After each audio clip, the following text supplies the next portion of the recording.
All right, let's do it live on a Tuesday edition of the program. I am merely Bo. He is the great Z. How you living, buddy? I'm good, man. How are you doing? You know.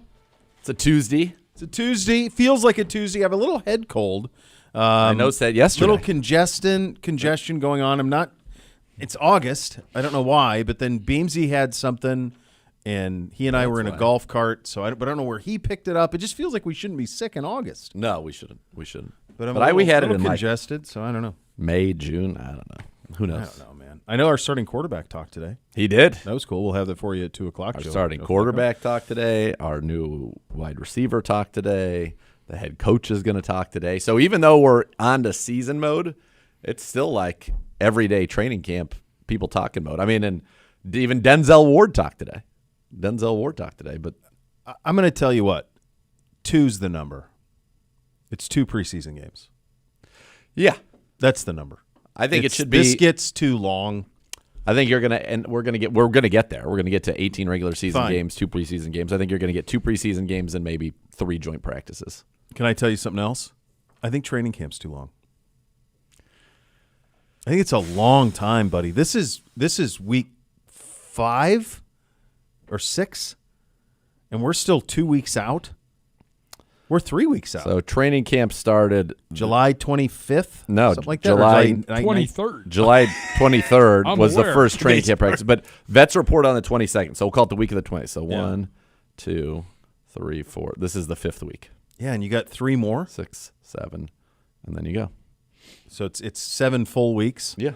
Yeah, I think it's too much. And I think that the 2 preseason games is too much. And I think in a way, look, you split it. That's why I asked Bonda that question yesterday when where are you guys at camp? You know, because you kind of have it's camp, let's go, let's get everybody up to speed, let's install, let's get in shape, all of the things. Although one other thing, too, about camp, these guys aren't not in shape.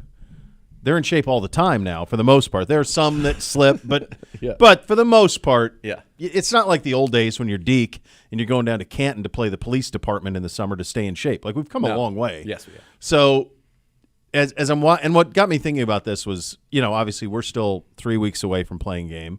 I'm watching preseason football last night and have no rooting interest for the Cincinnati Bengals at all, but do have a rooting interest in Joe Burrow and that I've known him for a very, very long time. Yep. And I'm watching him play, and he takes a snap on a 3rd down in the second series where Jamar Chase and T. Higgins are not in the game. Yep. And Joe takes a snap, and he starts running around, and I'm echoing Joe Buck. I'm going, get down, dude. It's August. Yeah. What are you doing? That was like the Shador in Carolina play where he's running around. But he's not a 5th-round pick. No, he is not, and he is the franchise. The franchise. They have into this season. I'm going, what is he doing out here? What are we doing? All right, there are 2 things. And he wants to keep playing. I get it. But you know what? Bootsy likes eating snacks all day, and you can't let him. Sometimes you have to save people from themselves. Here's the thing. Nuts. Hold on. There are 2 things that happened. That play in particular was nuts, given that he didn't need to be out there when either we're all out there or we're not out there. And quite frankly, let's not all be out there. I wouldn't. No. Jaden Daniels takes off from 20 yards, and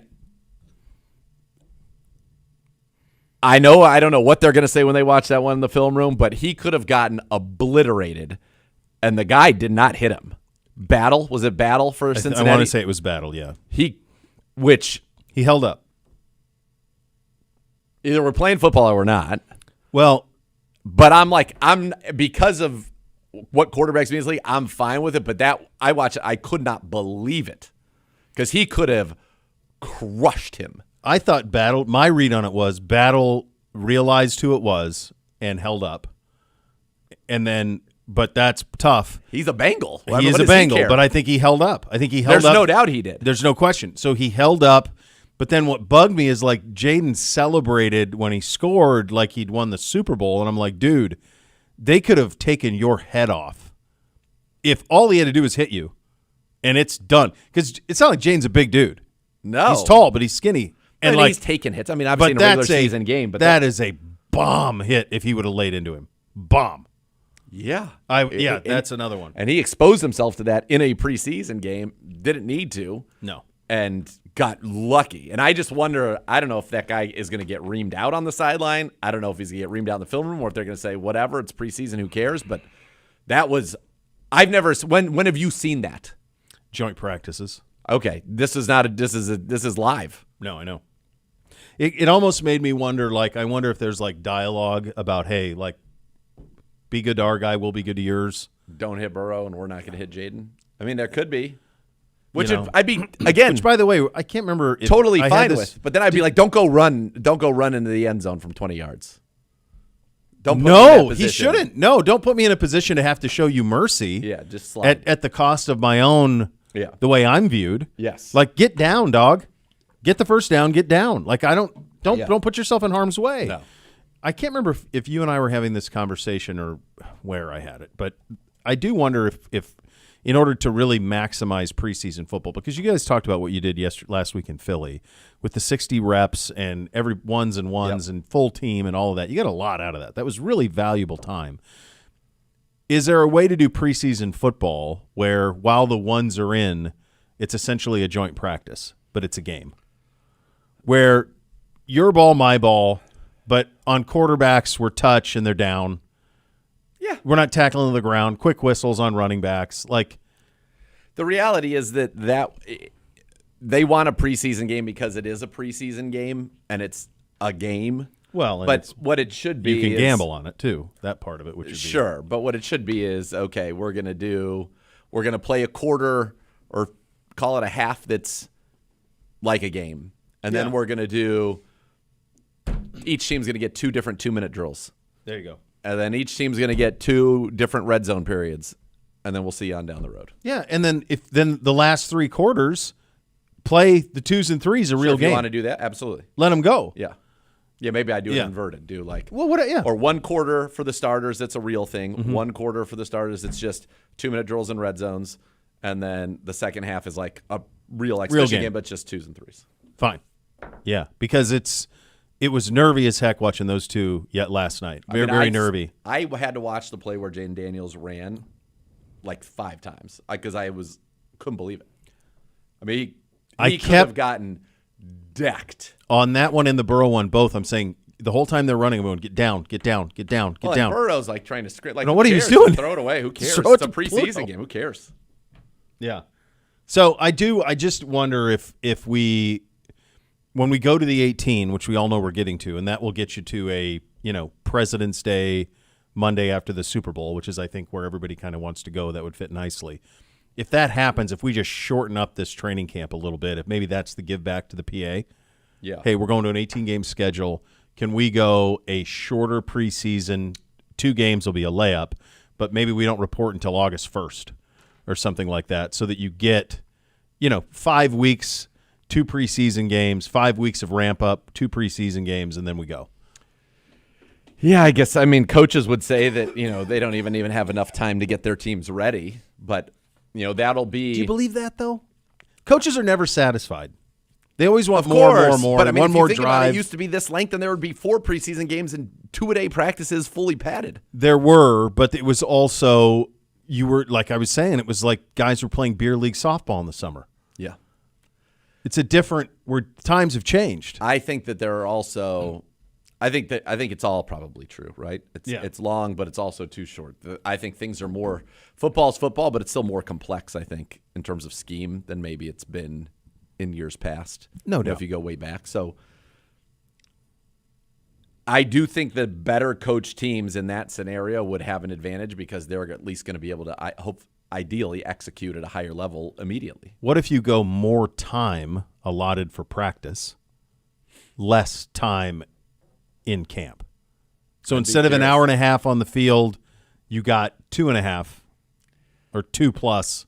And my guess is, this is not, I don't know this, my guess would be that it's rooted in some type of analysis that deemed that to be the most efficient time and safe for soft tissue injuries and Yeah, you're probably and right. whatnot. You know what I mean? Yeah. Like it's probably not an arbitrary No. number. So I don't know. I don't know what the answer is. I do think, on the other hand, we've had 2s and 3s of our team who are guys that, are not necessarily all of them NFL players go out and execute, I thought, pretty well 2 weeks in. So why would the best of the best not be able to go out and execute? I guess that's at the root of my point. Is I think that these teams are certainly very well prepared. I mean, Shedeur looked.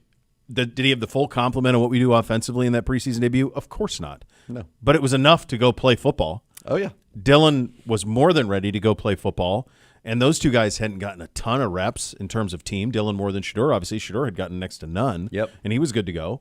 So, I'm watching last night, and I'm going, do you really think that Burrow, Chase, and Higgins need 3 more weeks? That offense, that they all need 3 more weeks? That Jaden Daniels needs 3 more weeks to get ready? I don't think that's – I don't think that feels real to me. Yep. And it feels like again, this kind of goes into kind of one of the themes of the lead up to this season, and it's never been more different the way each teams view preseason football. That's the other part that's kind of an issue, is they don't see eye to eye on what to do with it. Correct. I couldn't agree more. And that is something that's going on around, as you said, kind of around the league. You're seeing different things, and we're going to see different things, obviously, when the Rams come here. And by the way, it sounds like things are Matt Stafford. That doesn't sound – I wouldn't feel great about it if I was a Rams fan. How did this all sneak up? So it sounds like it's a nerve issue related to a disc issue. Oh, God. So that is – you certainly have heard the term practicing medicine. When you're doing nerve issues with discs issues in backs, that's practicing medicine. Yeah. You're just throwing stuff. There's no this solves it. Like I've lived in that world.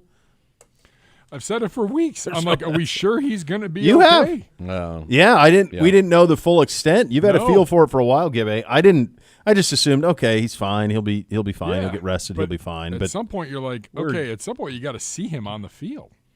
Yeah. So they'll go Garoppolo if he can't. Star wide receiver's thrilled about that. Probably. Yeah. But that is a true blue Super Bowl contender in the NFC. Yeah. I mean, that's one of the teams, like going through like all the teams in the league in the mornings, and there are the teams that are known, in the AFC, the Ravens, the Bills, and obviously the Kansas City Chiefs and Philly. But then beyond that, in the NFC, like that whole North, they're all really super talented, but they're going to cannibalize themselves a little bit. The West, the rest of the West has kind of taken a step back in the NFC, and the Rams kind of just hung around and are now, like, to me, feel like the best team there and feel like they're right there with Detroit or Philly or anybody else if they're healthy. If they have Stafford, they're probably a top 4 team in the NFC. Oh, for sure they are, I think, with him. I think it's Eagles, most talented roster. Eagles, Lions. The Lions, the thing with them is the 2 coordinator switch. Like, there will be some effect of that, I would think. But then I think the Rams are right there. Commanders. Yeah, commies are really talented. They need Packers. McLaurin bad. I mean, the NFC's got some good teams now. For a while there, it was like, I don't know if there's a. They still don't have the top heavy we do. No, like we have 3 teams at the top of the AFC that if we wake up the Monday after the Super Bowl, we would not at all be surprised if the Bills, the Ravens, or Chiefs won the Super Bowl. None. No. In the NFC, the only one I wouldn't be would be Eagles. And maybe Detroit. Maybe. But I mean, it's a big bet. Yeah. Yeah. So no, that is something to watch because he hasn't done anything yet. No. And that's part of their operation. I'm guessing we'll see Stetson Bennett throw it 65 times Saturday is my guess. Which would be fun. It was fun last week. Now it can be a long game if you do that. Yeah, the ball hits the ground. I did like the brevity of our game in Philadelphia. I love the whole brevity thing in preseason. Yeah. I started talking about the clock running. I think we have coach at the podium. All right, we'll go to your head coach Kevin Stefanski from the podium, presented by Vivid Seats. Purchase your official fan experience package today for the ultimate game day. I thought Joe performed really well in camp and going back to the off-season program. I thought he's done exactly what we've asked him to do, and I think we have a lot of confidence in him. How much they started to further notice, or for the season, or day-to-day, week to week? Obviously, as you know, Tony, don't get into those type of things right now. Have a ton of faith in Joe, have confidence in Joe. I'm excited for him. His teammates know what he's about. He's a hard worker. How will the rest of the QB room shake out in terms of the depth chart? not so concerned about depth chart, honestly. Really like our guys. They continue to work very hard, all of them. As you make decisions like this, you talk to the guys and you let them in on your thought process, but all of them should consider themselves get ready as a starter. That's how you have to handle being a backup in this league. So you'd say it's still like I won't say an open competition, but in terms of deciding how it all shakes out, these guys are still competing for those roles. Yeah, we talked long ago with every player on the team that these roles are not given out; they're earned, and that's something that will always be true at any position. I will tell you, I'm very, very pleased with that group and how hard they're working. You're not going to say who's number 2 for Week 1 right now? I am not. Is it safe to say that? Along those lines, what's the latest with Kenny? He's going to do some limited work today, which is great. He continues to progress nicely. Is it safe to say that that Joe earned this job and it wasn't just by default because some of the other guys went down with injury? Yeah, he earned it, and I understand with the injuries how that may look. That's really not the case here. Joe performed really well both in practice, in the joint practices, in the meeting room, you name it, in the walkthrough. Just what he's able to bring to the football team, he's earned that role. Kevin, you said when you say Kenny's going to be limited in a limited role, does that mean more than just because he had been limited before? Is he going to get 11 on 11? He'll get some 11 on 11, yes. And what about Shedeur? Going to do a little bit less today, give him a break and see how it responds, and then see how he's feeling for tomorrow. Kevin, what is Isaiah Bond? What can he do to help your offense? Yeah, I think like any player that comes in, we need to get him up to speed, Jeff, and see where he fits in those type of things. But certainly he's got the right attitude, and we'll know more over the next couple of days. Joe was saying one of the challenges of him making it this long is like battling boredom sometimes. He's been through so many different training camps. How do you keep a guy who seems so much engaged? Yeah, I was around Favre when he was 40 years old, and Brett used to call the meetings beatings. So yeah, I think Joe's got the right attitude. There's a lot of minutia that goes into football. There's a lot of meetings that aren't so fun, and they're typically very early in the morning, so you better bring your cup of coffee with you. But Joe does a really nice job of not getting bored and making sure that he's on point with all of the line calls, whether it's protection or run game. And on the flip side, when the bullets fly when you guys start playing, how can it help you guys to have somebody who has seen so many different looks throughout his career? Yeah, obviously there's value in experience, and that's something that Joe has a ton of experience as a starter, as a backup, in different systems, going against different schemes. So he'll certainly lean on that experience, and we will as well. Joe understands the long-term quarterback situation here better than anybody. Not a knock on the young guys, and Kenny was obviously hurt. But how important is it to have the season start with a quarterback that the guys believe in, that they know gives them the best chance to win? Yeah, honestly, Tom, I do think the guys believe in Joe, but I want to give credit to that entire group. I think those guys are working very, very hard. We have a standard for that position, regardless of who's in there. Practice, games, how we operate, what we believe in. We have a very, very high standard. Obviously, Joe, having done it at a high level, has done it here as well. That lends itself to confidence in himself and confidence from his teammates. Jeff said he expects to play. Do you know how long your starters will play? Let me get through the next couple of days. I'll talk to you guys on whatever day that is, Thursday. Our Friday, Tony.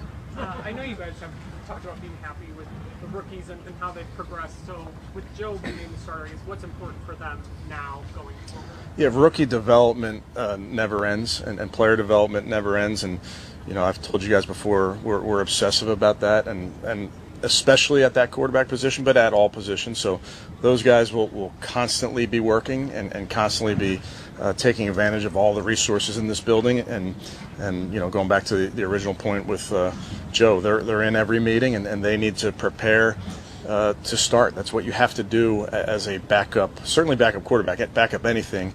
You have to stay ready so you don't have to get ready. Kevin, when you go through something, you went through 23. In 23, you had Deshaun and then DTR, a rookie as a backup. How much did what you went through there can it color your decision on Kenny, a veteran backup compared to a guy like Dylan or Shador as your I would tell you every year is different. Every player is different. So we'll make decisions on those type of things when appropriate. But every year is different. Kevin, what's the message with Isaiah coming in now at this point of camp, and also coming with what he had to go through this offseason before getting here? Just what do you tell him as he walks in the door, as far as what you expect of him and what you need to see? Yeah, I think with any young player, as you add them to your team, it's the same conversation, Daryl, that happened for a lot of guys back in April. But it's about earning a role. It's about earning the trust of your teammates and your coaches, and he understands that and is ready to get going. What has Tommy Reese shared with you about Isaiah Bond? Yeah, as you can imagine, Mary Kay wouldn't get into too much specifics, but we, with any player, we want to make sure we talk to everybody we can and find out about the person as much as the football player. And obviously Tommy was together with Isaiah down there in Alabama. It seems like you've run more end-arounds and jet sweeps this camp and maybe the preseason. Would you agree with that, or do you think it's the same as it has? I would assume it's the same as it's been. Yeah, I would. Coach, you were asked about the possibility of keeping 4 quarterbacks on this roster Sunday. And you said that you'd love to keep everyone, but it's just not realistic. Are you guys still eyeing a plan? Perhaps. Yeah, when I said that, I mean I'd like to keep 90 guys on the roster. I don't think that's possible nor realistic. When it comes to every position, everything's up for determination over the next couple of days. So it is still realistic to keep 4 quarterbacks? Everything's realistic other than keeping 90 on the final roster. Roger won't allow that. Bond's speed is well advertised. What does that mean for your offense when it gets up to speed? No pun intended. Yeah, been around guys with world-class speed before. I can still remember Coach Zimmer talking about it with defensive backs. Defensive backs respond to speed. When they have a guy across from them that can run by them, they respond. We, as coaches, want to utilize the speed of a player, whether he's a receiver, tight end, you name it. We want to utilize that to our advantage and put that player in position where he can run by defenders, give them the threat of running by defenders. So that's something that we have to do a really good job of utilizing in this offense. Kevin, you guys were really excited about Kenny Pickett, talking him up a lot at the owners' meetings and whatnot. And he had a really nice first 4 days. Would you say it's accurate to say that he had a very legitimate chance to come in here and try to win this? Yeah, I'm still excited about Kenny, the player, the person. I've been around him now, Mary Kay, for many months, and I know what he's about. I know how he was performing. The injury was unfortunate, but it hasn't stopped him from being engaged. It hasn't stopped him from knowing exactly what's going on a day-to-day basis. He's getting as much work as he can right now, but he has performed really, really well. Going back to the development part, how beneficial is it for the young guys, Dylan and Shador, to be able to start the season and go into it with a guy like Joe Flacco, who's obviously done this for a while and has the mindset of leading by example rather than just being like that vocal guy? I think it's an interesting question. I think it's we talk a lot about leadership, and then there's followership, and it's our job as coaches, sometimes our job as players, to be good followers and be able to listen and be able to take in how someone is setting the example. Maybe not by like you said, Cam, maybe not being very vocal. So whether it's Joe or anybody else, it's our job, certainly as players and young guys especially, to be really good watchers, really good listeners, and observe as we start this career for these young players. Is it possible that your active number 2 quarterback would change from week to week, or would you like to avoid that? Yeah, I can't get into too many hypotheticals. Sorry. Coach, through 2 games, the defense has allowed 16 points, allowed only 88 yards to the Eagles. Kind of what have you liked from them, in practice in these games and from the depth that you guys have? Yeah, really pleased with our defense's performance in practice and the games. But in the games, I think you see our personality. I think you see the speed to the ball. I think you see guys playing hard, playing physical. Coach Schwartz and the defensive staff do a great job of coaching that out of our players. It's natural in most of our players, but there's a style to which we play, and I think it's been on display the last couple of weeks. And then the two takeaways that you guys have had, how do you translate getting those takeaways into the regular season? Yeah, 3 takeaways if you count Buki's on special teams, and then we had 1 negated, unfortunately, by a penalty. But those are huge. It's a point of emphasis for our football team. It's something that will work today and really every day. Kevin, I know Cornelius left the game with the ankle injury. I wasn't sure if you'd followed up on that. His situation. Yeah. I was also going to ask about Greg Newsome and what he's doing. Yeah, no update on Luke. He's rehabbing. He's not out here today.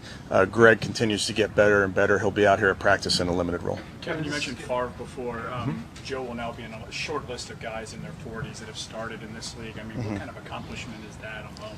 Yeah, it's incredible. I think Coach Schwartz, again, does a great job of recognizing with the defense guys that make it to double digits when you make it to 10 years. And that doesn't happen by accident. And then when you talk about at the quarterback position, the battles that those guys go through every day, the battles that they go through certainly on Sundays with people trying to come after them in every direction. So I admire all our players and what they put their bodies through.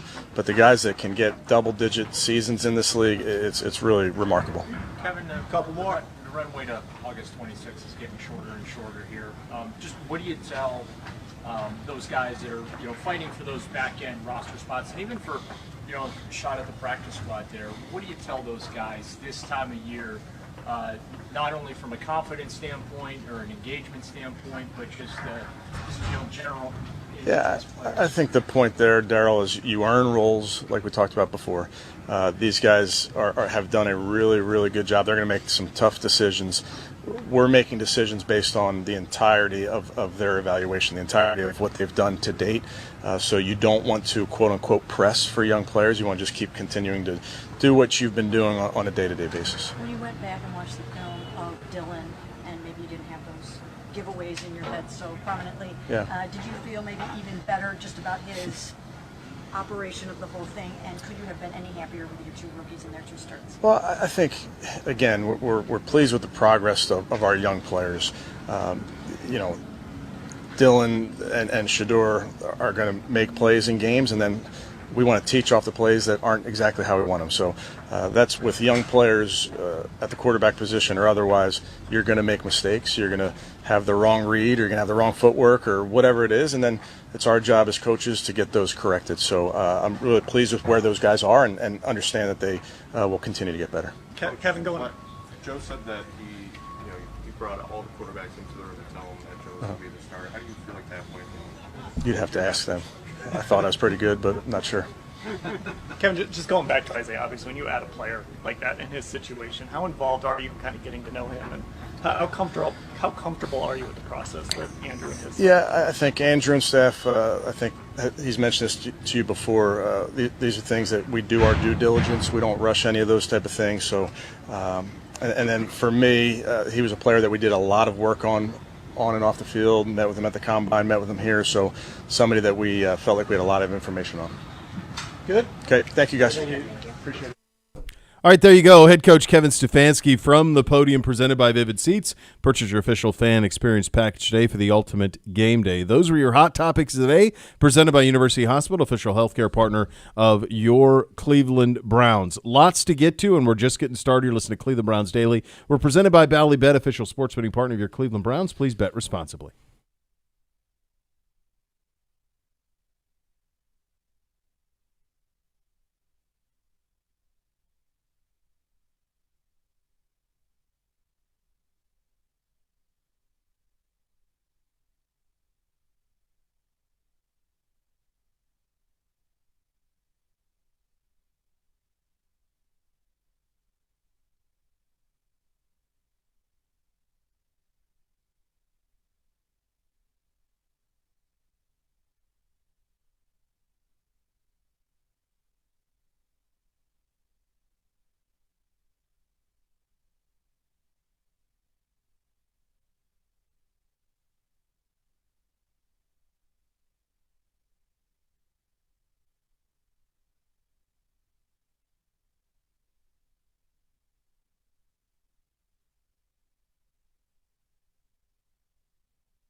Add more fun to your Phantom of the Ballybet Sportsbook app. Download today, get 50 back in bonus bets. You place your first wager of 10 or more. Ballybet, official sports betting partner of your Cleveland Browns. You just heard from Coach Stefanski at the podium a couple of minutes ago in terms of kind of laying out. Listen, we've been with Coach for a while now. Yes. You're gonna not get a whole lot of direct answers on the questions.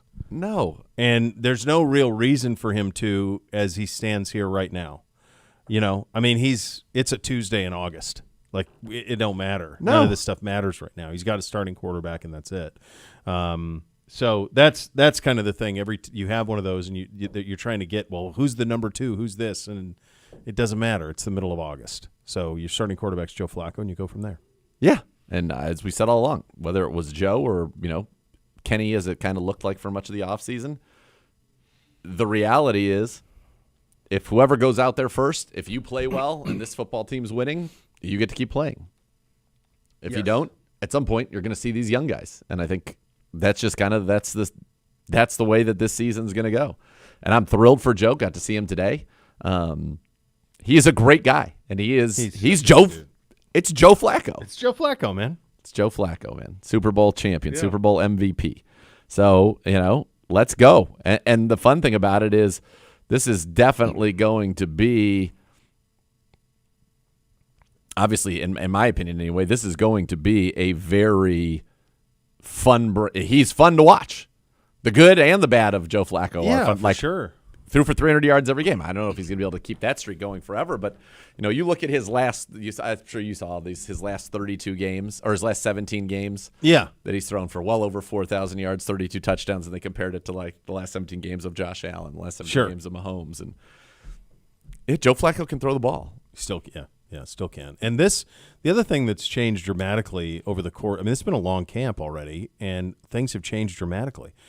This quarterback situation changed dramatically with injuries. Yes. It never was. He got hurt on the fourth day. There was never a chance. The fourth day.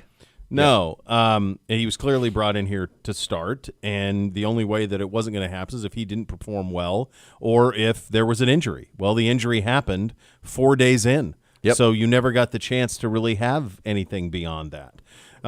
So that part, I mean, you think about, we did that where if you go back to July, the team you thought you were going to have, you thought you were going to have a team with Kenny Pickett at quarterback. You thought you'd have a team that would lean on Quinshon Judkins and that you'd have Jordan Hicks at linebacker. So some of those things have gone away. So now it's a Flacco team. We don't know what's going on with Judkins. Meantime, you've added Isaiah Bond, and he brings something else to the realm entirely in terms of his playmaking ability. And now you're looking like a team that, you're still going to have that run, that run heavy approach, but now you're a big shot downfield operation. And that's a little different than if it would have been Kenny. And that's exactly how that's what Joe Flacco does. I like it from that standpoint. I'm sure Jerry Jeudy and David Njoku are very happy. Yeah. And all, it's just kind of, it's like even last year, once you made the switch to Jameis, the stats went up. The year before, once you made the switch to Joe Flacco, the stats went up. Mm-hmm. People started to really produce. I mean, once those quarterback switches were made, Amari Cooper has the most receiving yards in a game in Cleveland Browns history, and then a switch is made in Denver, and Jerry Jeudy has another 200 and that's right. 235, I think, Yeah.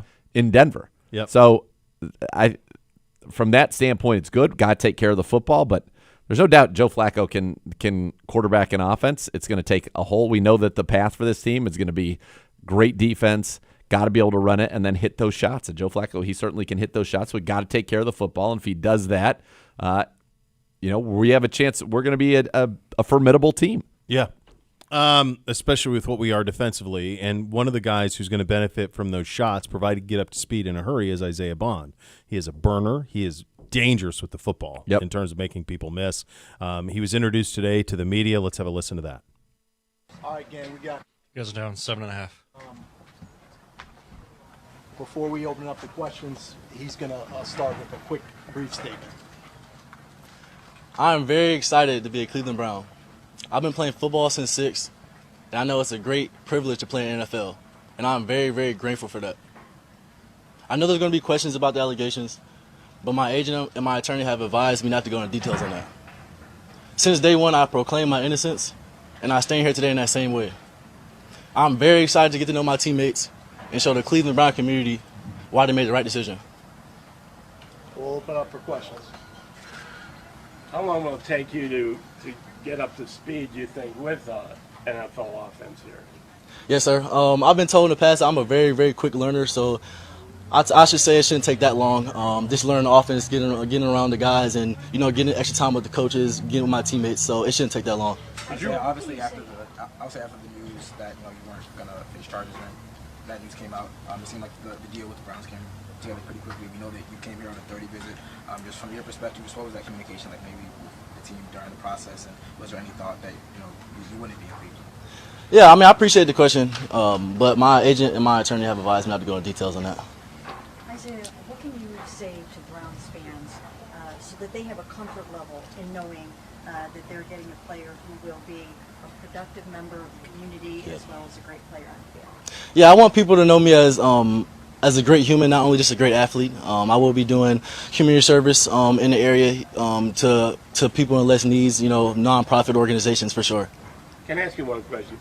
You said you proclaim your innocence, and that's great, but also in your statement you said you've learned from that experience. So if you are completely innocent, what did you learn from that experience? I've learned to place my faith in God and to not take my blessings for granted. Isaiah, how did you stay in shape during this long process?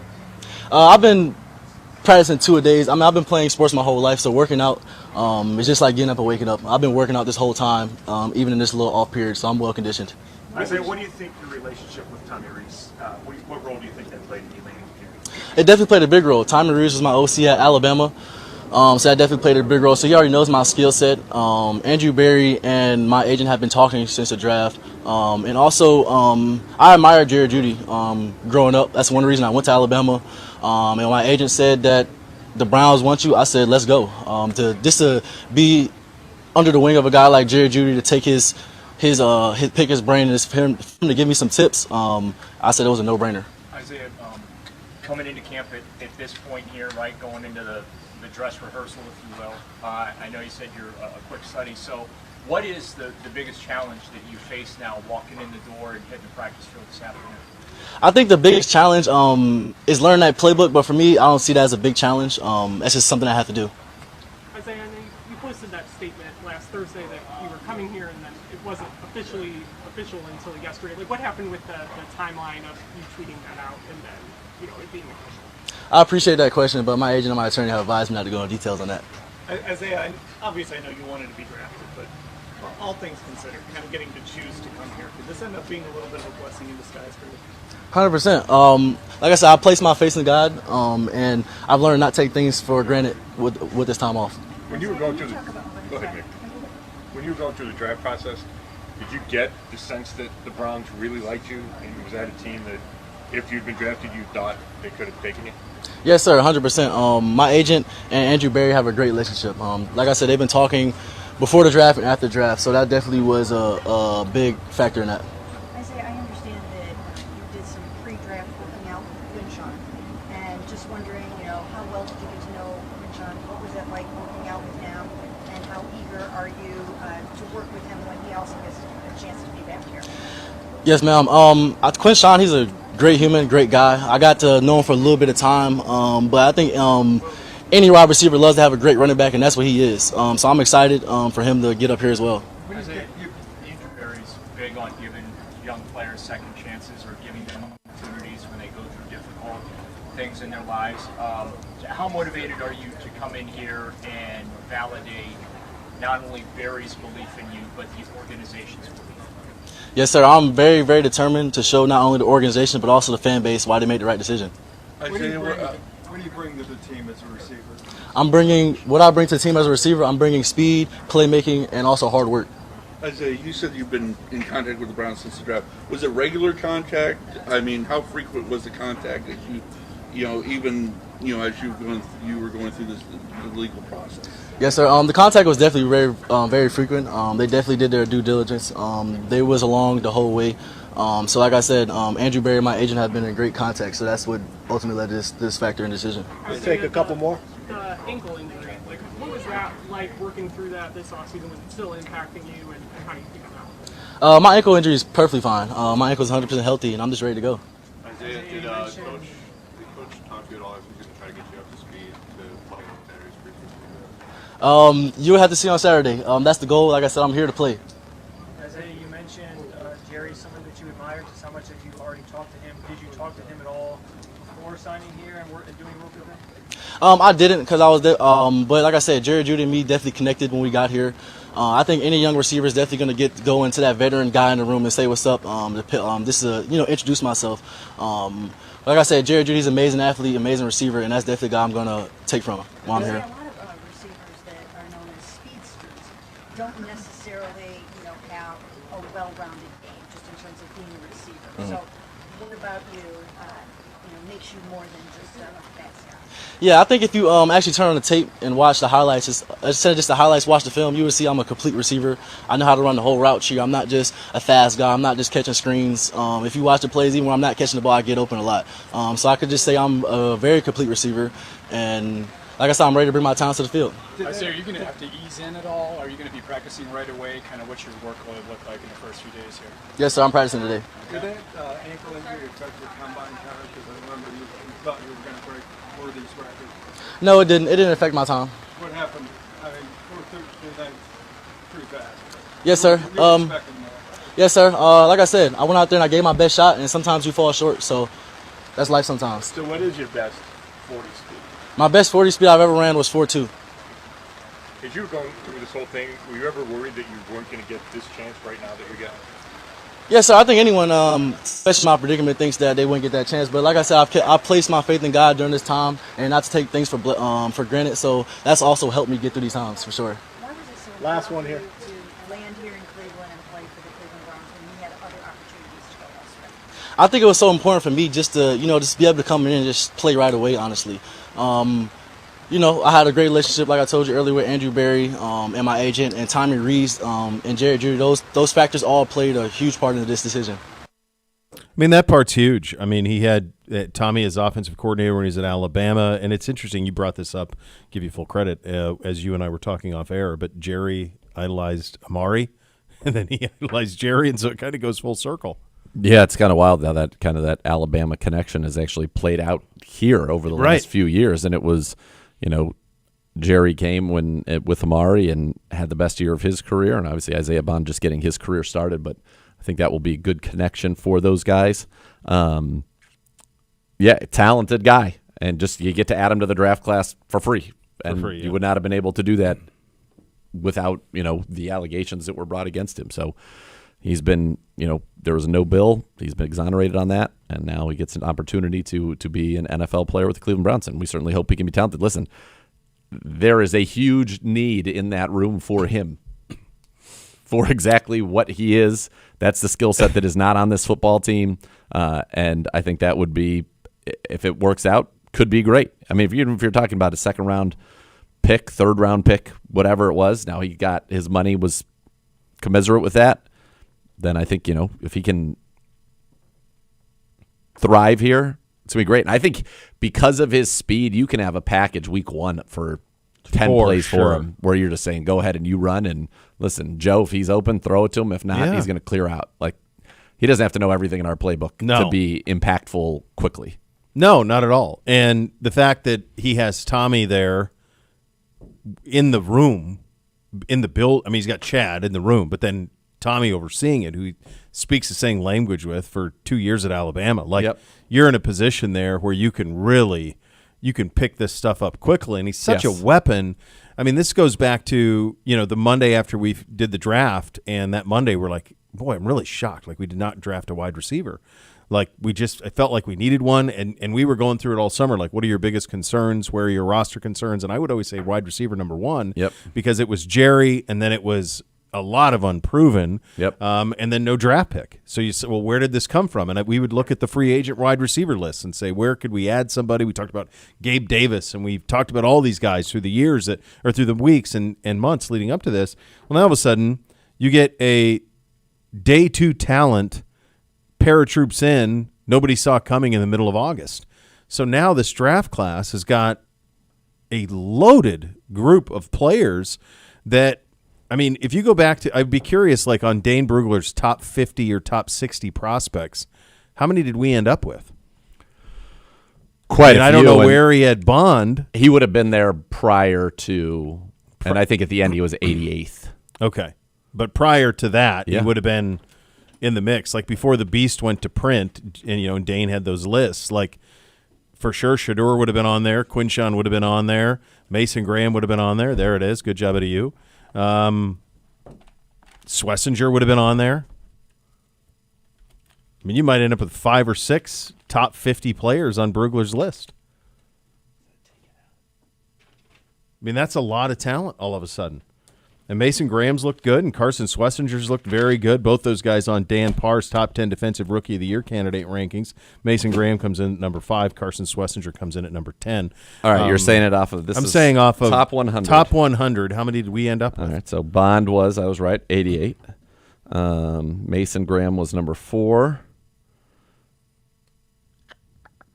Shador was like 30s, wasn't he? Shador Sanders, number 34.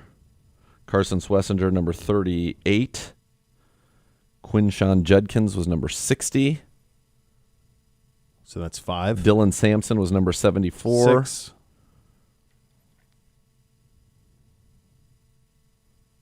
I thought Fannin Fannin was on here. would be on there, right? I thought he was, but maybe not.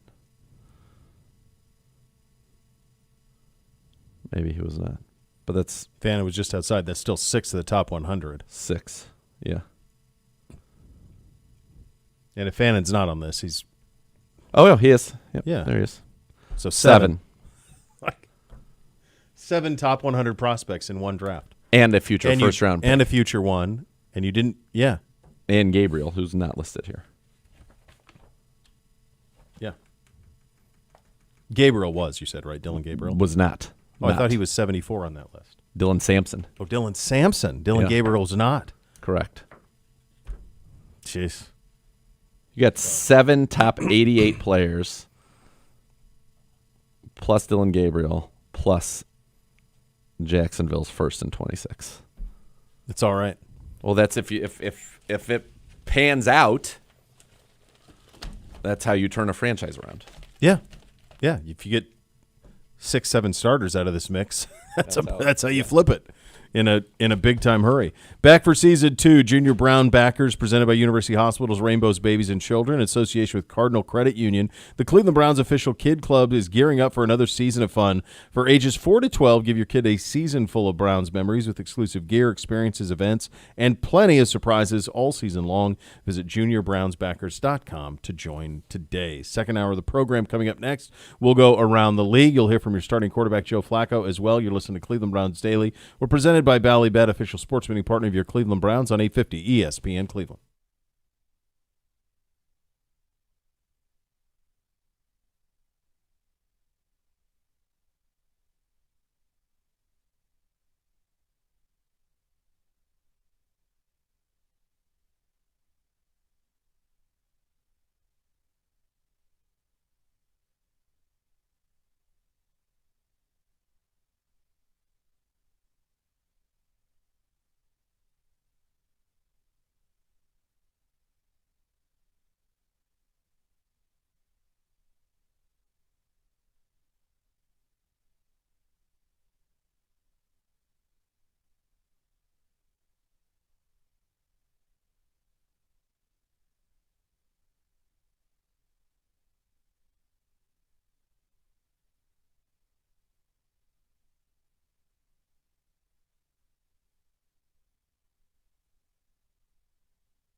Hey, we encourage you to enter the Dog Dash Sweepstakes presented by Milkbone for a chance to have your pup compete in the annual dog races during halftime of the Browns-Dolphins game on October 19th.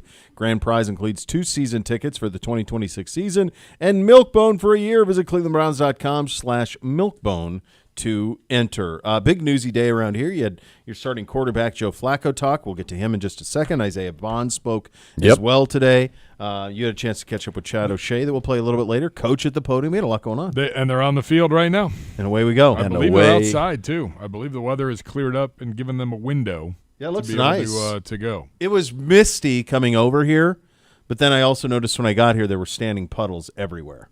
Yeah, it had a second where it was raining pretty good. It's pretty weird how we went from it felt like it rained every day from like March through July, and then all of a sudden it got dry quick, really dry quick.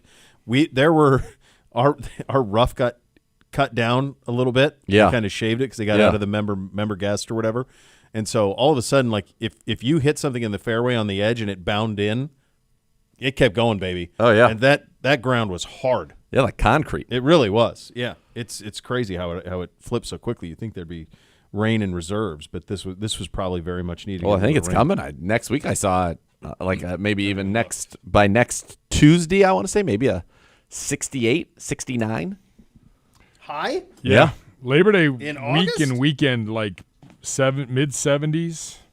Yeah, mid 70s is great though. Yeah. Mid 70s, like upper 60s, 70s. Oh my gosh, guys! Yeah. Low 70s is high next week. Yeah, if you've been sitting on wine. AccuWeather does show me 79 and 80s on Labor Day. Perfect. Yeah. The weekend you get fine, but that Tuesday, that's a lot of rain too. That Monday, Tuesday, I noticed it last night when I took Buddy Garrity out for his final movement of the night, and there was it was a little brisk in the air. I was like, oh, we're 60s. Yeah, we can open this up. You know what I did last night? I don't. Have you ever spatchcocked a chicken? Yes. Not personally. I've eaten one. It's great. It's a delight. Yeah, complete deboning. Well, not complete. Mostly Backboning. backboning, yeah. And then you get it laid out like. Yeah. It looks crazy. Yeah. It's crazy. And you feel a little demented doing it because of the task in hand. Yeah. But I've always whole roasted chicken, and then last night I spatchcocked the thing. Delicious. Yeah, spatchcock chicken is delicious. You just take that backbone out. Yep. Now, I like the little meat marbles that are in the backbone, so I cooked it alongside, and so they still remain, but it was evenly cooked, incredible flavor throughout. A real delight. How did you cook it? I baked it. I did it 425 for probably 45-50 minutes is what it took. All right, you went the oven. Turn the oven on. Well, I don't have a smoker, and I have a grill, but I don't have like a big green egg or something like that where I could have the same temp. Gotcha. Perfect. So I couldn't do it. I think if you smoked it, it would probably be even more incredible. Or if you had one of those big green egg things. Where I didn't know if you could do. I didn't know how big the sous vide was. That's all. Oh no, I can't. can't. I mean, you could put any. I guess you could do that. I don't know how that would go. You would just be in the bag. You'd have it the whole laid thing, out just flat. a massive bag, like get a big bag like they do the prime rib in. Oh yeah, I mean a spatchcock chicken would fit in there. You probably have 4 spatchcock chickens. It was a succulent breast. I bet. A Really real juicy. delight. Yeah. I sucked it right down. Congratulations. But it's the first time I'd ever done it. It's the first time I've ever done it. Congratulations. You've done it? Yes. And you have not. I've also done the beer can chicken thing, but I don't. What do you do with that? You literally, the beer can goes right in there in the cavity, and and put then it in the smoker, and it's got stuff in it, and then away you go. I'm not impressed by that, but the spatchcock, yeah, it's nice. It is nice. It's very nice. It was also really fun to tell the boys what I was doing and describing the cooking method that we were using, and then having them giggle at what the name of it was. So that was fun too. How did the youngest do on his first day? He did all right. Everybody got through it unscathed. They were bound. You know, it's funny. They were on no sleep day one because they were all backwards. And then last night at like 8 o'clock, they were just zonks. Perfect. Total zonks. Yeah. He really is exploring the studio space though. Because now they're explore the space. Really does. Now the 2 oldest ones are both on the earlier plan, so they have to both be at school before is it before 8? Yeah. 7:45. Okay. So he starts at 8:45. They start at 7:45. So it's an extra hour of sleep for him. And then all of a sudden, like, he's got kind of the house to himself for that hour plus for him to, like, wake up. Yeah. He's just loving it. Oh, sure. Just Now, really. the two older soaking it. ones ride the bus then? Or? No, my wife or I will take them. It's a lot easier It's just because easier. otherwise the bus picks you up. I don't know how it is with you guys, Yeah. but the bus were like my oldest would get picked up an hour and a half before school. I was like, Yeah. no, I can be at school in 7 minutes. Yeah, it's a lot of idle time, unsupervised idle time for teenagers. So we just drive them. It's a good move. But yeah, so he's got the hour to kind of really spread out and see what's going on. See what's really going on from him. He was break it in, meet the neighbors. Got done with dinner last night, and I'm like, where is he? And I just hear, Mom, where's the chocolate syrup? I go, what is he doing? It's just a Monday. What is he doing? She said, well, I said he could have a little Sunday. Of course. Unbelievable. Why wouldn't he? Because the older brother's doing it because he's trying to put on weight and all that stuff for football and all this stuff. I'm going like, this guy's not doing anything. What are we doing? What are we doing? He's going to go lay by the pool. That's all he's going to do. Couple things around the league. The Colts have named Daniel Jones the Week 1 starter against the Dolphins. Anthony Richardson will be the backup. Is this the end for him there? You'd have to think so, right? He's a guy.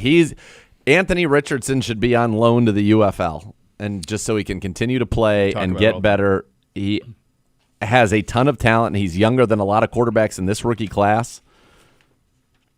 I'd like to see him. He needs to play, but he's not going to get to play because he's not good enough for people who want to keep their jobs. This is the problem. It's funny. I was talking about the Titans stay with Cam Ward, and I asked the guy from Tennessee who covers him. I said, what are they doing to ensure that he is incubated correctly? And he goes, and obviously Bill, they've come a little ways with the offensive line, and Bill's down there, and they feel very confident about that. But he goes, quite honestly, there's not much they can do. They don't have many weapons on this roster. It's like Calvin Ridley, and that's it. I think he's going to have a nice season. He'll have to, because there's not much else there. Yeah. Really. Yeah. And this comes back to the Anthony Richardson thing. Like, you see, there's so much more to drafting a franchise quarterback than just drafting them. They have to be incubated, and they have to be put in position to succeed, and you got to have a roster that's kind of ready to go with them as well. All of those things have to happen. I don't know if Anthony Richardson ever would have been a success in the NFL on a guy who just started 12 games in college and was a 50% passer. I mean, that's a tough mountain to climb as it is. But the position that he was put in, they had a good offensive line. They had some weapons. They had a good run game. Now, they had some different coaching voices, but for the most part, it was kind of set up to succeed. Yeah, and he can make some of the best throws that you'll see anybody make in the NFL, and unfortunately, he will miss some of the easiest throws to hit in the NFL, and that is the dichotomy that has led him to this position. But we've said it all along, and I really think they need to do it. Like, yeah, there's injury risk, but if you're not willing to play him now, wouldn't you have rather had him play some football and maybe get better? Columbus is going to have a UFL team for next year. Send him there. Send him there. Send him there, and you still own his rights. Let him play. Let him play. He started 12 games at Florida. It's not enough. This isn't Dylan, right? Who started 125 games in college. I mean, it's not like that. It's not Shedeur, who started for 3 years. Nope. It's a 1 year start, 50% completion. Let him go play. That just seems like the easiest. I understand why there would be some reasons to not do that UFL thing with the NFL. I get that. But at the same time, to me, it would be so beneficial of the National Football League for developmental guys to go play games and get reps. And if they have to learn a new structure, who cares? They're not playing anyway. Learn a structure at one of these UFL teams. You can still learn a new playbook when you get here. Well, here's Dan Orlovsky 3 hours ago said trust must have been the deciding factor here about the decision because Richardson is just so far behind in reps. He has 1,700 reps since the start of college. Bo Nix 5,000 plus. Jaden Daniels 4,000 plus. C.J. Stroud 3,500 plus. That's just an easy way to get him reps. Yeah, an easy way. It's I don't know. It just seems so obvious Like our team, there's no way to get enough reps for both of these guys. No. I would love to see both of them get to play, but it's obviously it's not going to happen. It certainly doesn't seem like, but you're protective of your asset. I get it. I guess you'd have to have this conversation honestly at the ownership or GM level. And we've talked to coaches about it, and I think most coaches to a man would say that I love the idea of them playing more. Yeah, want them to play more. But you'd have to figure out what would be the thing that's holding it back, because I think that's also what's holding back the UFL from being a very viable league, one that thrives. It does fine right now. It's 700,000, 800,000 people watch it every week. But if it was Anthony Richardson and Shador and Dylan Gabriel and Quinn Ewers and Tyler Shuck and all those guys like, go play. Yeah, go play. Spencer Rattler, go play. Like all those guys, they need to go play. Yeah. Yeah. Will Levis, go play. Interesting note from Schefter on this whole thing. With Daniel Jones now starting for the Colts after he signed a 1-year, $14 million deal this offseason, the Vikings are in line for a 4th-round compensatory pick in next year's draft, depending on his playing time. Minnesota signed Jones late last season, never played him, and now it could get them an extra draft pick. Yeah, I remember that. And then, he cleared waivers too, right? Jones cleared waivers last year. When Daniel he was cut? Jones? Yeah. Because then they sign him, or do they claim him? The Vikings, let's see. Hold on. The Vikings, he was up with the Vikings, right? Yeah, he was. Yes. Yeah. Hold on 1 second. In the meantime, Taylor's saying, if you think spatchcocking a chicken is good, do your Thanksgiving bird spatchcocked, brined, and then smoked. Oh. Truly, and by the way, this guy gets the show, truly transformative turkey. Yeah, well. That'd be a real delight. A real delight. Inject that sucker with some butter. Yeah. There we go. My buddy says roast that chicken on top of a layer of quarter-cut potatoes. I like that. So he was roll in. This rolls right through. I like that idea. He was released, and then the Vikings signed him. It doesn't sound like they claimed him. So signed Daniel Jones to their practice squad. I thought he went all the way through. And then signed Daniel Jones to the active roster. Smart move, Kwesi. Mm-hmm. Very smart move. A couple other things. Gabe Davis is visiting the Steelers today, and the Bills tomorrow. Also had visits with the Saints, 49ers, and Giants this offseason. I would go to Buffalo. I feel like he already visited both of those. I would just go to Buffalo. You had success there. You know the offense. You know the quarterback. Like, it's the point of his career. Like, just there was go back. Go back there. That's what I would do. Plus, I don't need Pittsburgh having anything else at this point. Monday Night Football last night. We mentioned this off the top. Bengals and Commanders played their starters. Commanders quarterback Jaden Daniels played just the one series, had the terrifying run where he could have gotten decapitated had the defender not pulled up. Joe Burrow played 3 series. Crazy to watch him play all 3 series in the game last night. He said post-game, I want to play next week too. Also said post-game, he had a very kind of, it's funny, all of this stuff being written about Trey Hendrickson. Burrow said, with us, we tend to get these things done a little bit later. And he mentioned himself and Jamar.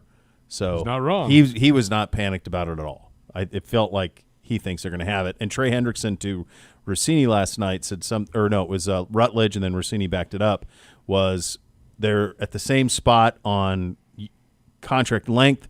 They're in the right spot on contract dollar. It's the guarantees that isn't getting it done. So to me, that feels like a small hurdle to meet in the middle and be done with it. Somebody's got to blink. Yeah. Well, it's going to be the Bengals. And Burrow's just going to walk into Mike Brown's office and say, dude, do this.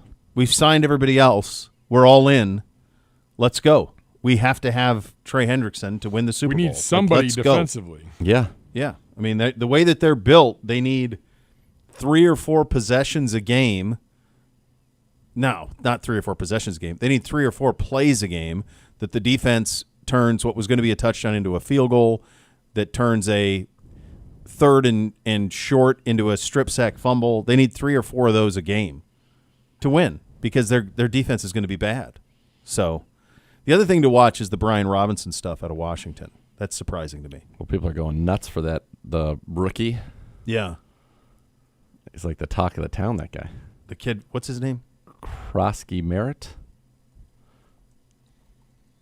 Sounds like something Ja'Cory down at the Krosky local Merritt. Shake Shack.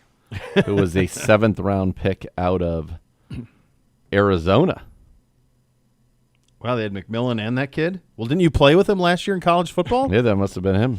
Did you run the table the entire week Yeah. at the Greenbrier? Yeah, I did. It was a good You got time. some real good work in there. You got the whole season done? Oh, yeah. Season, national Postseason, championship. all of it. Olympics on the main TV. Zagura just next a up. friendly Who wants against to lose? LSU. Oh, baby. It was a bit of a beating.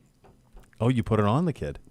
The towel was thrown in before half. Just like I bet that's enough. That was enough. That's enough of that. Yeah. Yeah.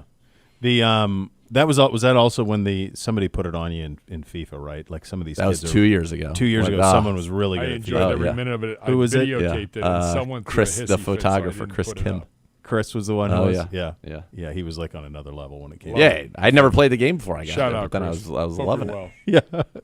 Yeah. You got me into FIFA after that. That got me into That was fun, You man. it was because of you. And You still play FIFA with the boys? Not as much. No. Not in a couple of years. I don't remember when we fired it up. It was around the holidays we got into it. And I remember saying like you had to earn the privilege to play Real Madrid at the Bernabeu and all that, which was entertaining. No, and I won't play them in the college football game because they're too good. No, the nonsense that is happening in the college game really annoys me. So it's kind of become a little bit how Madden was. Okay. Whereas there aren't many passes that hit the ground. If you throw it in it became a little Madden-y. Okay. This year's version's a little Madden-y. I thought last year's version was better. Okay. Than this year's. It's a little bit like if the ball's in the air, safeties and linebackers just fly to it. And then they do stupid stuff like run Hail Mary every time and they complete a bunch of them and it's like, stop. What are we doing? This is, so I don't know. Is the answer to that to play on like Heisman with them? Would that stop that stuff? It certainly wouldn't help your offense to play on Heisman, I wouldn't think.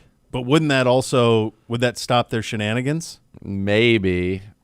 It would be probably. It just would make wonder. it harder for everything. For everybody. Yeah. Maybe that's the win because what's going on is not.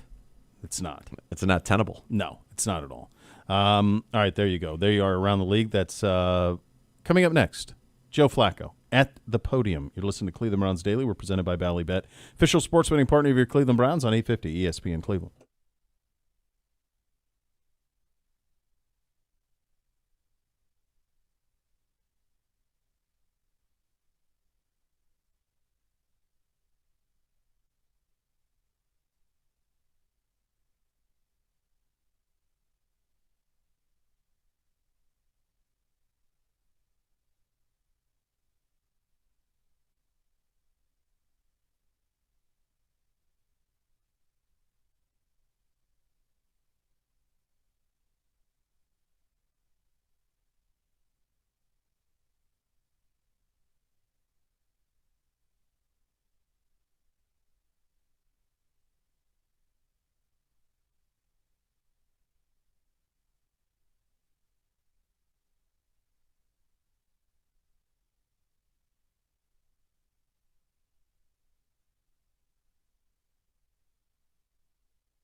Elk & Elk Serious Lawyers, Serious Injuries. Call 1-800-ELK Ohio for a free case review. Elk & Elk's proud partner of your Cleveland Browns. Now we head from the podium, presented by Vivid Seats. Purchase your official fan experience package today for the ultimate game day. Here's your starting quarterback, Joe Flacco. You're down over 15. No, listen, it's just business as usual. Go out there and, get another good practice in, get some reps with the guys, and, kind of continue to work towards what we've been all training camp. So. When did you kind of know that you were going to get named the starter? When Kevin told me. I don't know. Like I said, you keep your head down and you just try to do your best, and felt like I was having a good camp with the reps that I was given, and that's all you can do. I know you've done this a million times, but are there extra emotions attached to, now you're 40 and it's been a couple of years since you've been the week one guy for anybody? Yeah. I don't know if I was very emotional about it, but listen, you don't take for granted opportunities in this league. Especially, to get one at this point in my career is, definitely special. But like I said, it's pretty much business as usual and just kind of trying to get better. So. Is it your understanding of the starter for the season or for further notice? Well, we all know how that works. I mean, that's everybody in the league, But it's not really my job to look at it in that way. It's just to kind of go out there and play my game, kind of like I've been doing, all training camp, and not worrying about, all that stuff. Just going out there and playing my game and being the best I can. So. Do you expect to play Saturday, and do you want to play? I assume you want to play. Yeah, I do expect to. I think there's, a lot of value in preparing yourself to go play a football game and getting your mindset ready for that. So. Joe, now that the question's been answered, right? Just where are you at, and where do you feel this offense is at this point, getting ready for this season? I think we all feel pretty good. Now it's like, listen, you only have a certain amount of reps out there, and I think we've made the most of it. And I think that's every team in the league to a certain extent. The good thing about this week is we kind of get to put ourselves through a little bit of a game plan and kind of simulate what we would be doing during the year, and I think that's going to give everybody that extra confidence to take that next step. Sure, the old training camp adage that the defense usually starts as offense, but it seems like you guys have been gaining some steam recently. Why do you think offense takes a little longer to gel in an offseason? It's so tough to tell these days if that is actually the case, just because you're not out there with a ton of reps, but typically on offense, I'm sure defensive guys look at it exactly the opposite that we do.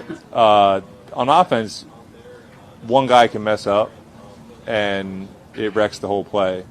On defense, one guy can be the only one to wreck the entire play. So it's kind of like, I think a lot of offensive guys at least view it opposite. I'm sure defensive guys would tell you differently, that they need to kind of play together as well.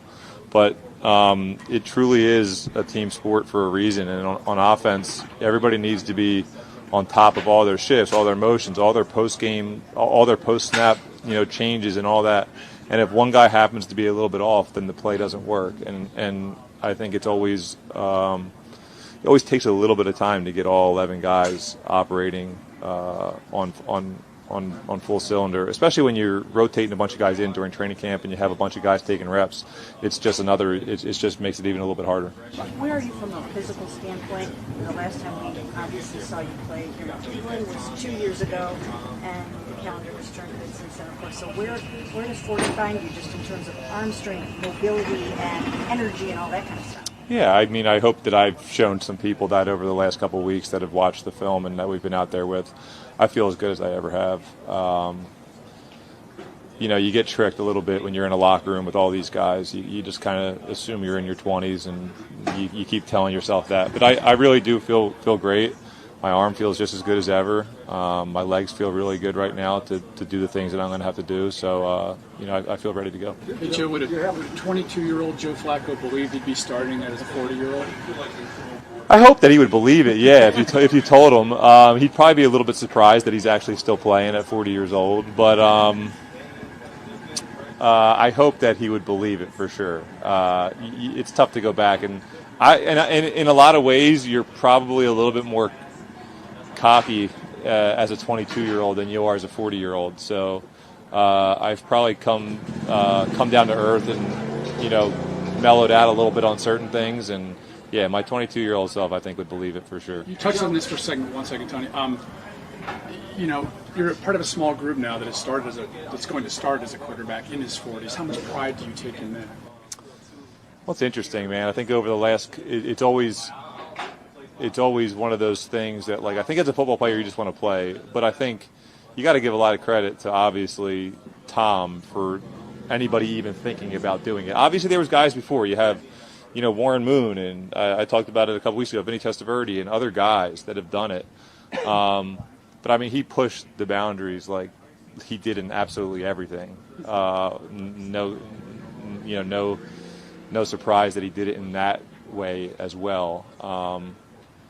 But I don't think it's necessarily something that I actively think about until people kind of remind me with texts and things like that, and you guys ask me about it. I don't think it's a huge deal right now, but I'm sure when I look back on it, it'll be pretty cool. Joe, you haven't practiced with Isaiah Bond yet, but speed is well advertised. What does that 4.39 speed bring to the offense? Yeah, listen, I think anytime you bring that kind of speed to an offense, it can help a lot of things out. Run game, short passing game. I think when you have a guy like Jerry on the other side who can really, we have a lot of confidence can win against anybody, it makes it harder for defenses to kind of, maybe pay more attention to him and things like that. So, yeah, it can open up, all kinds of possibilities. We ask you all these questions about how's your arm feeling, how you been physically. I feel like mentally it would be an advantage to be around longer. How much do you understand defense now as opposed to when you were 25? Yeah, listen, I think the thing that as you get in the league, no matter what position you are, the part of it that you deal with mentally that maybe is a little bit of a struggle, not an advantage, is that you got to fight like the boredom and the monotony of doing it for so long. I mean, we've all been playing football since we've been teenagers, and at some point we all will be done. So I think when you can kind of get into that 10-year area, there is a part of your brain that wants to make it, oh, I'm doing this again. And I think that I've been in a good position the last few years to kind of get over that mindset. But I think that's the one actual kind of drawback that you have as an older player is that, you do have to fight some of that, or you've had to fight it throughout your career. Now, the advantage is I think I've gotten over that to a certain extent, and now and you feel very good about where you are. And all positions, but specifically a quarterback, you definitely should get better as your age climbs up. Because, and even if there's things that you haven't seen before and somehow somebody's creating something new, it's just the way that you react to that is a little bit more, you can tell is a little bit more experienced than a younger guy, that it might throw him off a little bit. So, yeah, there's definitely advantages as you get older in this league, no matter what position you are. If you can keep your physical health, then, the more mentally sharp you are, the better you're going to be. Joe, have you heard from a Tom Brady, or I know Aaron's Rodgers has got things to do this camp, but have you heard from any of those other guys that have made it past 40 and are still doing it? No, I think that's probably one of the things I'm not great at is reaching out to people and leaning on people. I'm sure they'd be open to kind of share whatever. So I wish I was, to be honest with you, I probably wish that I would be better at that and be able to kind of reach out to some of those guys and see how they've dealt with it, because obviously, nobody's done it better. But I haven't to this point. It's a couple of weeks away, but, it does seem like you're primed to return to Baltimore in week 2. They're going to have a 30th-year anniversary celebration. In the back of your mind, now that you know that you're QB1 right now, does that kind of creep in the back of your mind? I love playing in Baltimore. Such a special place, unbelievable fans, division game. I mean, it doesn't get much better than that. So, that is what the plan is, and it would definitely be very exciting. Joe, when you got here in 2023, it was real obvious how the locker room gravitated to you immediately when you walked in the door. Have you experienced a similar thing this year? And, is it possible to recapture that? I know you want to keep that in the rearview mirror, and it doesn't really factor into your scope on the future, but, it just... the way it came together felt so special. Are you able to kind of recreate that this year? I think that's all about going out there and winning football games. I think that's the one detriment of, like, kind of having to split up reps so much during training camp is like you'd like to gain that rapport with guys, not just to show them, like, not just to get better on the field with guys, but also show them, like, hey man, I'm the guy, you know, let's go have some fun. So hopefully over the next few weeks, you know, we can make that happen. It's all about winning in this league. If you can look at that, then it'll feel pretty special. Have you had the chance to talk to the other guys in the room after you've been named the starter? Yeah, we all. I mean, Kevin came in the room and talked to all of us, and then we all talked. We've all talked. I mean, yeah, we're in there. We're this close to each other every single day. I mean, there can be some awkwardness, but at the end of the day, like, we're all adults.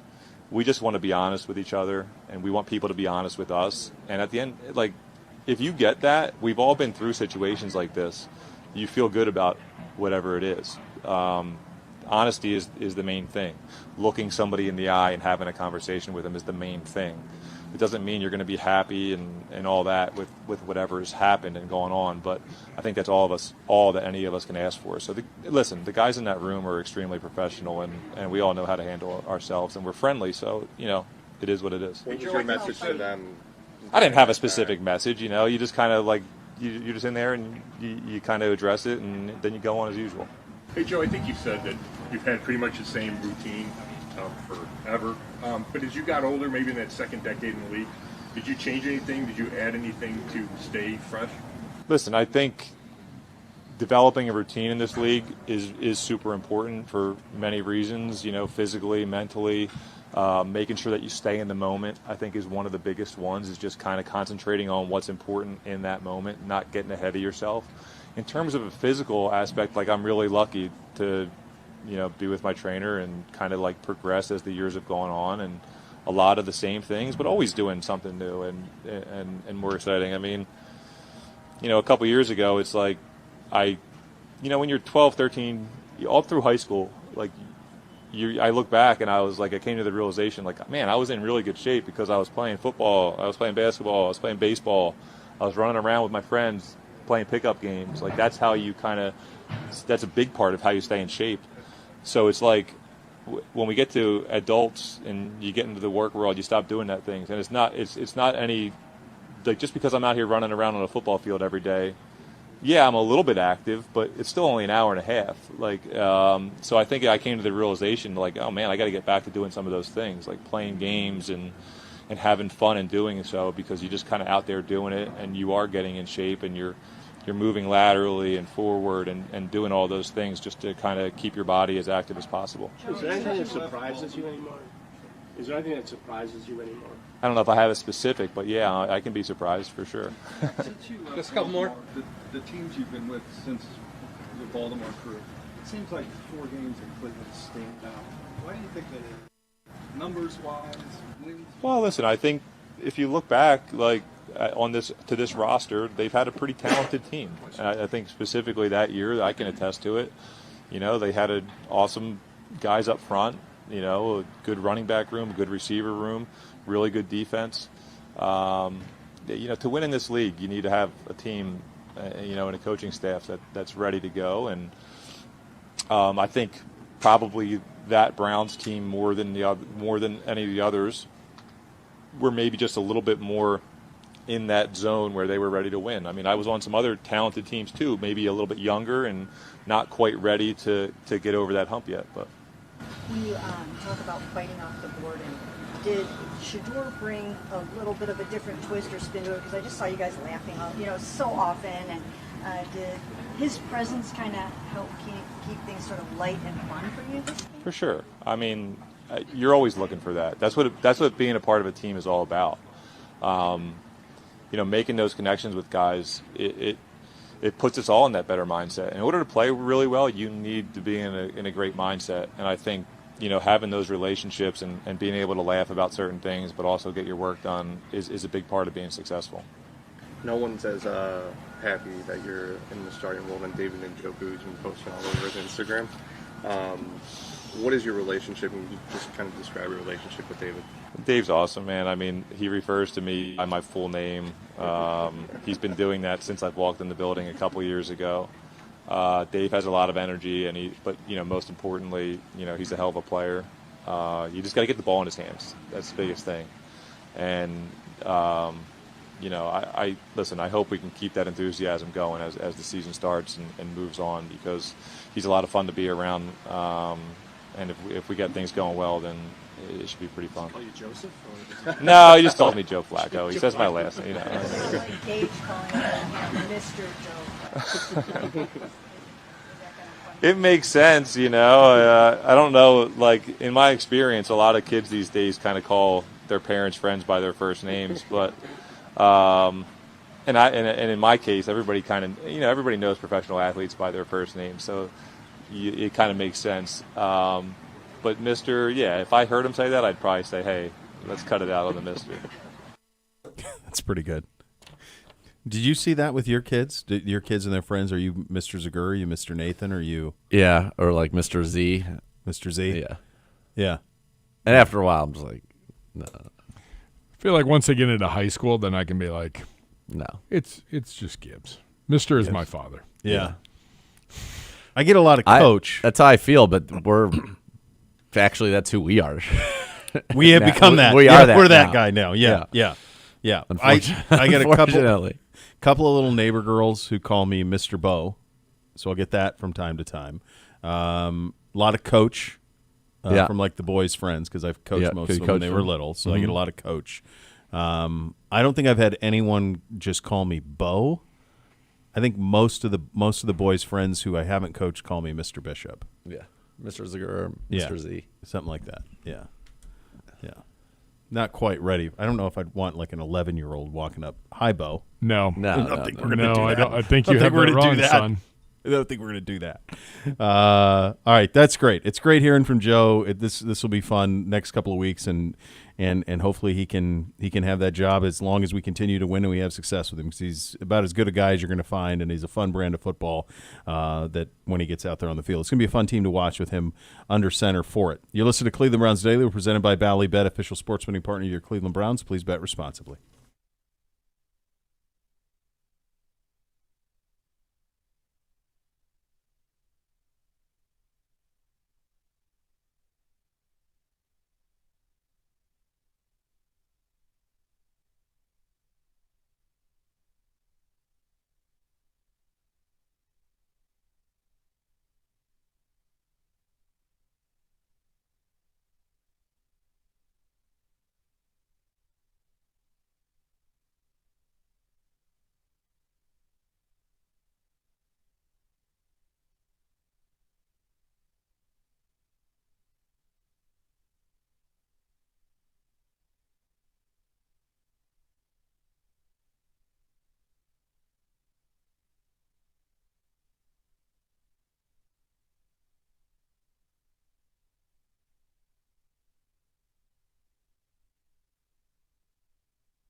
Now that we have, I should tell you, this month's winner of the local business platform presented by Minuteman is Ridge Barbershop. Visit ridgebarbershop.com to book your next haircut.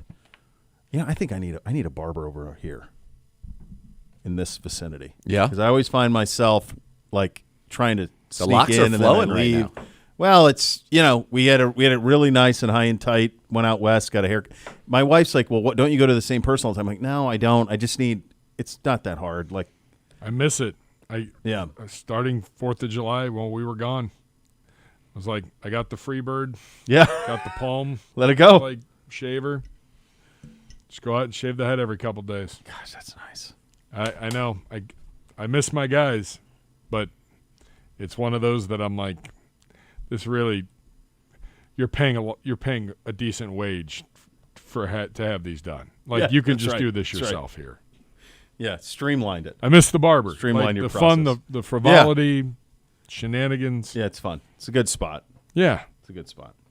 Now that we have Flacco and we have Daniel Jones, the quarterback uncertainty that is left in this league resides in New Orleans, Los Angeles. I mean, they're trying to say it was a little bit more positive today and all of that. By the way, a comment that could affect that uncertainty you talk about. Do you see this just in from College Football, Nate? I did not. Texans quarterback Arch Manning was asked about Archie Manning's comments about Arch for sure being back at Texas for 2 years. Yeah, I'm not sure where he got that from. I'm just taking it day by day. Well, I think you want to come sit on Peepaw's lap, Arch, and we'll tell you how it works in this family? Yeah. Why don't we have a played little 4 sit years down of college with the around four heads here? of state. And if your uncle can come back for his senior year, you're coming back for your man. senior year. Look, there's a scenario. Everybody knows he's coming back for next year at Texas. But if he were to, this is the if, and it's not that impossible. If he were to win the national title, which they're the number one team in the country to start the year, if he were to win the Heisman, he's the betting favorite at the start of the year. Would he really need any more? Would you even want any more? Or would you just want to be like, I've done it. I've done it. I did it. I'm the best. He would be able financially Yeah. to make so much money and be the king of the castle, which he probably already is. But that would probably be fun to get to do that another year in college. Oh, my God. Just being like a kid. Like, his brother goes to school at Texas, too. His valuation is $6.5 million. I think that's But I'm saying, low. let's say he wins the national championship. Yeah. Wins the Heisman. Yeah. His valuation's going to be, even more. Double that. Yeah, and it's funny. I was always curious because every time I've heard somebody talk about his skill set, and they open in 11 days in Columbus. They named Julian Sayin yesterday. But so that'll be the number 1 player in the country and the number 9 player in the country starting in 11 days down there. But every time that the evaluation I get from him, because no one's really seen him play much in college, is always high school evaluation. Yep. Well, Dane today dropped his quarterback's best list. Arch was number 1 on that list. Now, he acknowledged that there's very little chance he comes out this year, but he is his number 1 prospect by far. Yep. So the fact that he's played 3 games, which goes back to just the craziest thing is why did Texas not play this kid? What were they doing? Like, Quinn was the number 1 player in the prospect in the country too. I get it, but it didn't translate. And Quinn was good. They got to a national semifinal twice with him, with Texas, lost to Washington, then lost to the Buckeyes. Yeah. He was good, but like if you had this type of number 1 overall talent in your building and you didn't play him, it's malfeasance. Yeah. Strange, right? Yes. Yes, So. it is. Well, I thought that was an interesting little That is. wrinkle for him to say that. You never know how things could shake out. Like, the scenario we just laid out. You could just take this to 53 and we'll run. It would have to be. Well, so let's say that scenario does play out. Who has the number 1 pick would have to matter to your decision greatly. If it's his hometown Saints. Well, then that makes it interesting. But is that, they are so savvy. Would you want to? I mean, it's your hometown, but would you even want that? I mean, he went to so their roster. You would have Chris Olave still. I mean, Kamara would be about done at that point. It's a bad roster. This Saints roster is a bad roster. And that's the other thing about Peyton. When Peyton came back for his senior year at Tennessee, who was the team that had number 1 overall? Was it the St. Louis Rams? When what? Overall, when Peyton Manning came back to Tennessee to play, so what year? That's 97. He played, his last year was 97. That's the year Woodson won the Heisman. Manning finished second. Didn't Orlando Pace go number 1? Did Orlando Pace go number 1 in 96? You want the 96 that was draft? It would have been the 96 draft. So I think it was Orlando Pace. 1 minute. All right. 96 draft was Keyshawn Johnson. Went So number 97. 1 to the Jets. So Jets. Was 96. And then the 97 draft Rams. is Orlando Pace. Okay, 97. You're That's right, it. Gibby. Yeah. Yep. Because it's a 97 season, 98 draft is Manning. Manning comes out in 98. Yeah. And is number 1. So Pace goes number 1. So there was also talk that does he want to play in St. Louis? 1997 passing leader in the National Football League, Jeff George, 3,917. Finds a way to work it in. We've done it, kids. Finds a way to work it in. We got it in. We got it in, kids. All right, the next level is next. Thanks for listening, everybody. Cleveland Runs Daily. We're presented by Bally Bet, official sports betting partner of your Cleveland Browns on 850 ESPN Cleveland.